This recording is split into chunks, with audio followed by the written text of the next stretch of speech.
In Belgium there are approximately now 4 or 5 cannabis clubs. The cannabis clubs in Belgium are clearly inspired by the Spanish model, the Spanish cannabis social clubs, and there are remarkable similarities between the two.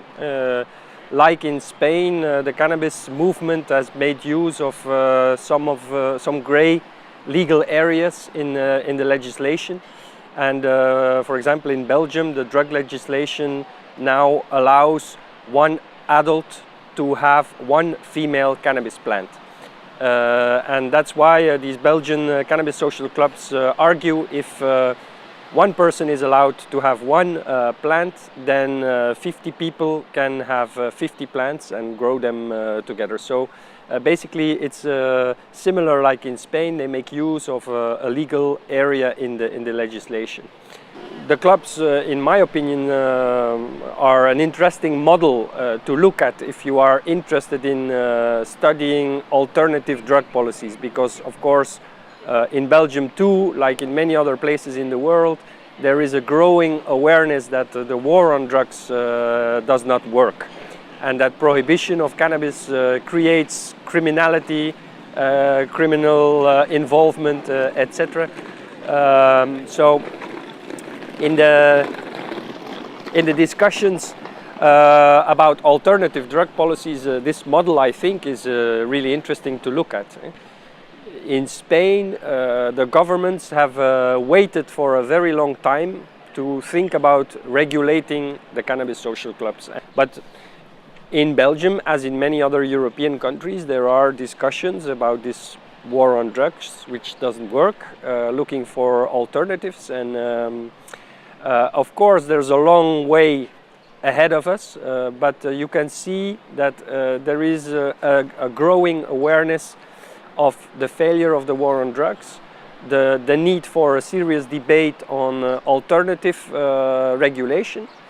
For example, in the Netherlands, there are more than 40 mayors of cities that have asked their central government to allow them to experiment with regulation of cannabis cultivation, the back door of the coffee shops in the Netherlands. So there are many places where I would say from bottom up there is discussion about alternative policies, because there is a growing awareness that change in the debate will not come from the international bodies and the change of the international treaties. My feeling is that the international treaties will not be changed very soon.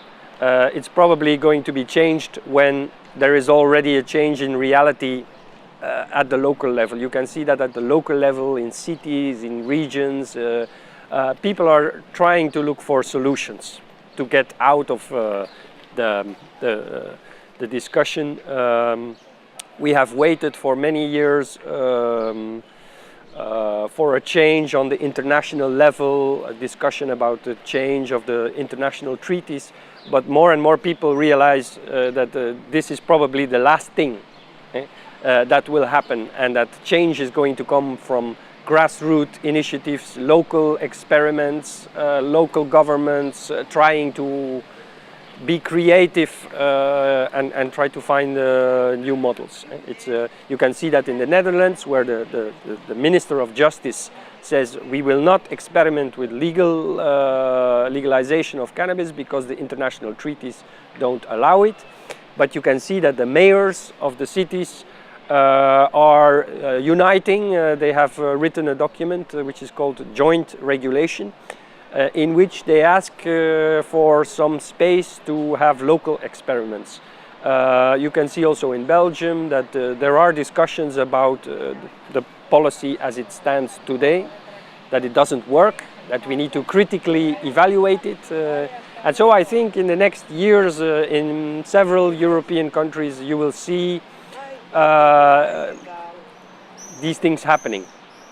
Of course, many people also in Europe are looking at the developments in Latin America, what is going to happen with the Uruguayan experiment, if I can call it like that.